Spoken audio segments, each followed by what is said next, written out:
৫৪,৪১৯ জনের ভেতরে এই হাম এবং হাম সদৃশ উপসর্গ দেখা দিয়েছে। আপনারা ইতিমধ্যেই সবাই অবগত আছেন যে দেশে এখন হামের প্রাদুর্ভাব চলছে। আপনারা জানেন হাম একটি ভাইরাস বাহিত রোগ। আমরা অনেকেই আমাদের জীবদ্দশায় হামে আক্রান্ত হয়েছি, কিন্তু সফল টিকাদান কর্মসূচির মাধ্যমে হামে আক্রান্তের হার অনেকখানি হ্রাস করা সম্ভব হয়েছিল। দুঃখজনকভাবে গত ২ বছরে এই টিকাদান কর্মসূচিতে ছেদ পড়ায় এবছর মার্চ মাস হতে হামে আক্রান্ত শিশুর সংখ্যা বাড়তে থাকে।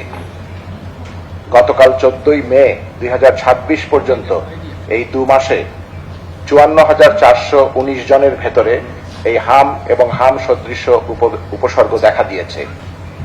দুঃখজনকভাবে এর মধ্যে ৭০ জন হামে এবং ৩৬৯ জন হাম সদৃশ উপসর্গ নিয়ে মৃত্যুবরণ করেছে।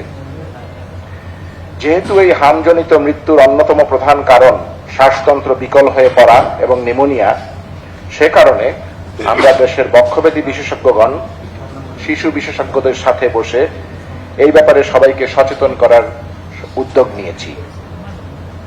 আমরা সরকারকেও বিশেষজ্ঞ কমিটির মাধ্যমে এ ব্যাপারে করণীয় সম্পর্কে উপদেশ দিয়েছি।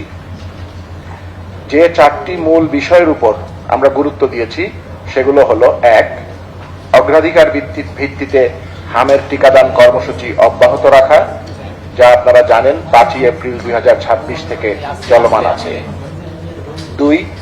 দেশের প্রত্যন্ত অঞ্চলে উপজেলা, জেলা এবং বিভাগীয় পর্যায়ে স্বাস্থ্যকেন্দ্রগুলোতে ফিভার কর্নার স্থাপনের মাধ্যমে হাম প্রবণ এলাকা চিহ্নিত করা এবং প্রয়োজনীয় স্বাস্থ্যকর্মীর উপস্থিতি নিশ্চিত করা।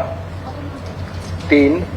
হামের চিকিৎসায় বিশ্ব স্বাস্থ্য সংস্থা অনুমোদিত একটি চিকিৎসা নির্দেশিকা বা ট্রিটমেন্ট গাইডলাইন্স প্রত্যন্ত অঞ্চলের চিকিৎসক সহ সব স্বাস্থ্যকর্মীর কাছে পৌঁছে দেওয়া। ৪. বক্ষব্যাধি বিশেষজ্ঞ চিকিৎসকদের সংগঠন বাংলাদেশ লাং ফাউন্ডেশন এবং chest and heart association of বাংলাদেশের সক্রিয় সহায়তায় দেশব্যাপী হামের উপসর্গ শনাক্তকরণ এবং চিকিৎসা সম্পর্কে সবার মধ্যে সচেতনতা বৃদ্ধি করা।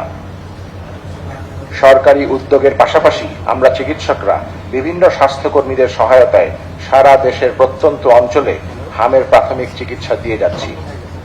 আমরা ব্যাপক ভিত্তিতে সারা দেশব্যাপী জনসচেতনামূলক কার্যক্রম শুরুরও পরিকল্পনা করেছি। আমরা দেশের বক্ষব্যাধি বিশেষজ্ঞ সহ সকল চিকিৎসক পরিস্থিতি দেশের সার্বিক হাম নিয়ে উদ্বিগ্ন কিন্তু শঙ্কিত নই। আপনারা সংবাদের মাধ্যমে বা সামাজিক যোগাযোগ মাধ্যমে অনেক সময় বিভিন্ন তথ্য পেয়ে থাকেন। যেমন কিছুদিন আগে হামের সাথে গুটি বসন্তের একটি খবর প্রচারিত হয়েছিল। অনুসন্ধানের মাধ্যমে আমরা নিশ্চিত হয়েছি যে সেটা ছিল জল বসন্তের একটি সহ সংক্রমণ বা কো ইনফেকশন। এই ধরনের অপতথ্য সম্পর্কে সজাগ থাকার জন্য আপনাদের মাধ্যমে দেশবাসীকে অনুরোধ জানাচ্ছি। মনে রাখতে হবে, হাম একটি অতিমাত্রায় সংক্রমণযোগ্য রোগ যা খুব দ্রুত মাত্রায় ছড়িয়ে পড়ে। তবে শতকরা ৯৯% রোগী সম্পূর্ণভাবে সুস্থ হয়ে ওঠে। শিশুরা জাতির অনাগত ভবিষ্যৎ। প্রতিটা শিশু অসীম সম্ভাবনা নিয়ে জন্মগ্রহণ করে। সুস্থভাবে বেঁচে থাকা প্রতিটা শিশুর জন্মগত অধিকার।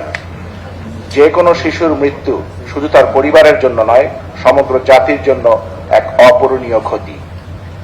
ইনশাআল্লাহ আমরা আমাদের সামগ্রিক প্রচেষ্টার মাধ্যমে হামে আক্রান্ত রোগীর সংখ্যা ন্যূনতম পর্যায়ে কমিয়ে এবং নামিয়ে আনতে সক্ষম হব এবং যারা ইতিমধ্যে হামে আক্রান্ত হয়েছে তাদের মুখে হাসি ফুটিয়ে সুস্থ করে তুলতে পারব।